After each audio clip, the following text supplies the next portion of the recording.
Let me just go through a couple of examples here. And I'm not going to mention by name because I'm not here to point out any member. This isn't about members trying to get personal. But we've got a Democrat here, 4,000 trades, $66 million worth with a 19% return. Republican, 1,925 trades, $167 million worth, 22.7% return. A Democrat, 575 trades, $91 million worth, 21.8% return. A Republican, a senator, 270 trades, $7.16 million in volume, 5.7% return. A Democrat, 186 trades for $13 million for a 56% return. That's a pretty good return. Should be following that particular Democrat. A Republican, 164 trades for $1 million worth. A Republican, 160 trades, $4 million worth, 30% return. I could keep going. There's a laundry list here that I could keep going down. I could go down and talk about a Republican that made 149% return in 24, a Democrat that made 142% return, a Democrat that made 123%, Republican that made 111% return. My point is just this.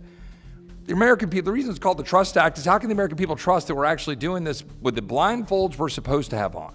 Like Lady Justice in our justice system. We're supposed to be objective. How can you be objective if you're looking at a question about breaking up big tech and judiciary, or a question about Section 230, or a question about healthcare policy when insurance companies and hospitals and pharmaceutical companies are rolling in government money? How can we have a serious conversation about defense when defense contractors are really not only rolling in money, they're driving half our damn defense policy? And we're all sitting here and everybody's trading these stocks. So all we're trying to say is maybe, just maybe, we should put all these things in broadly held mutual funds. Maybe, just maybe, we should say, let's limit the ability you can trade them. Now, there's some differences of opinion.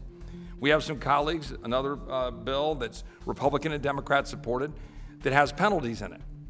Let me explain why I don't think we should have the kinds of penalties that are in that bill. I don't think we should be policing ourselves here in Congress with criminal penalties being at the end of that rainbow, because that turns Congress into something it shouldn't be. But I am interested in saying, well, if you break these ethics rules, if we were to adopt this legislation, maybe you're no longer a chairman. Maybe you're no longer sitting on certain committees. We can police things and have penalties if we break those. We need to restore the American people's trust in Congress. We should not allow people to be profit by day trading while we're sitting here.